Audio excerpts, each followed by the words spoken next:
Movie ஸ்னிக்ஸ் channel பார்க்குற அனைத்து நண்பர்களுக்கும் வணக்கம். நாம இன்னைக்கு பார்க்க போற மூவி 2024ல ரிலீஸ் ஆன American psychological thriller blink twice.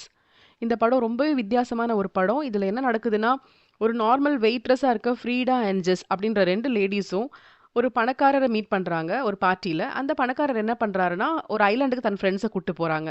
சர்ப்ரைஸா பார்த்தா, "நீங்க 2 பேரும் வாங்கன்னு" இன்வைட் பண்றாங்க. ஸோ, இவங்க வந்து ஒரு மிடில் கிளாஸ விட கீழ இருக்க ஒரு மக்கள்.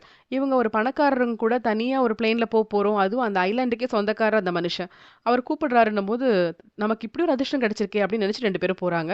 ஸோ, ஹை கிளாஸ் பீப்பிள் கூட பழகுறாங்க. ஃபுல்லாவே வந்து நல்ல நல்ல சாப்பாடு, 5 ஸ்டார் ஹோட்டல் ஃபுட்டு அண்ட் அந்த பணக்காரன் கூட பழகுற சான்ஸு, எல்லாருக்கும் ஒரே மாரி ட்ரெஸ்ஸு. ஸோ, அந்த ஐலேண்ட்ல வாழ்றதே ரொம்ப டிஃப்ரெண்ட்டா இருக்கு. அவங்க ஆக்சுவலா எத்தன நாளைக்கு அங்க இருக்க போறேன்னு கூட சொல்லல. ஆனா, எல்லாரோட மொபைல் ஃபோனையும் வாங்கி வச்சுடுறாங்க. இங்க வந்து அவுட் சைட் சோஷியல் மீடியாவே இருக்கக்கூடாது. நம்ம சும்மா என்ஜாய் பண்ணணும் அப்டின்றாங்க. ஸோ, ஃபுல்லா பார்த்தா நல்ல ஃபுட்டு, டான்ஸு, ட்ரக்ஸு, ஒரே ஸ்விம்மிங் தான், ஃபிஷிங் தான் அப்டின்னு சொல்லிட்டு அவங்க லைஃப நல்லா என்ஜாய் பண்றாங்க. இப்டி ஒரு வித்தியாசமானத அவங்க அனுபவிச்சதே கிடையாது. ஆனா, அவங்களுக்கு தெரியல, இதுல ஒரு பெரிய ஆபத்து இருக்கு அப்டின்னு. ஸோ, அது என்ன? அப்டின்றது தான் இந்த படத்தோட கிளைமாக்ஸ். ஸோ, ஏன் இவங்களலாம் கூட்டிட்டு போயிருக்காங்க? இவங்கள வந்து அங்க இருக்க வச்சு இவங்க என்ன பண்றாங்க? அப்படின்றதே தெரியல. ஸோ, அந்த ஓனர் மட்டும் போகல. இன்னும் அவரோட ஃப்ரெண்ட்ஸ் ஒரு 4 பாய்ஸ் அதே மாரி இன்னும் கேர்ல்ஸ் எல்லாம் சேர்ந்து போயிருக்காங்க.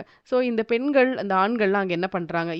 எதுக்காக இப்படி அவர் இன்வைட் பண்ணி தன்னோட பணத்த செலவு பண்ணி அங்க இருக்க வைக்கிறாங்க? இதனால ஓனருக்கு என்ன கிடைக்க போது?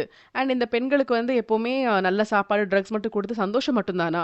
ஸோ, இந்த பெண்கள வேற ஏதாவது அபியூஸ் பண்றாங்களா? இங்க வேற ஏதாவது தப்பு நடக்குதா? அப்படின்றதும் தெரியல. அது மட்டும் இல்லாம இந்த ஐலேண்ட்ல வந்து ஒரு பாம்பு வேற வித்தியாசமா இருக்கு.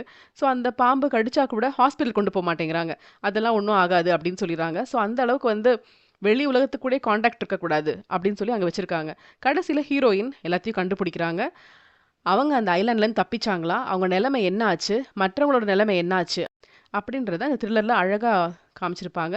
ஸோ படம் ரொம்ப டிஃப்ரெண்ட்டா இருந்துச்சு. இந்த படத்த பத்தி தான் நம்ம சேனல்ல எக்ஸ்பிளைன் பண்ணியிருக்கேன். கண்டிப்பா நீங்களும் பாருங்க. இதே மாரி இன்ட்ரஸ்டிங் மூவிஸோட சீக்கிரம் உங்கள மீட் பண்றேன். அதுவரைக்கும் நன்றி. வணக்கம்.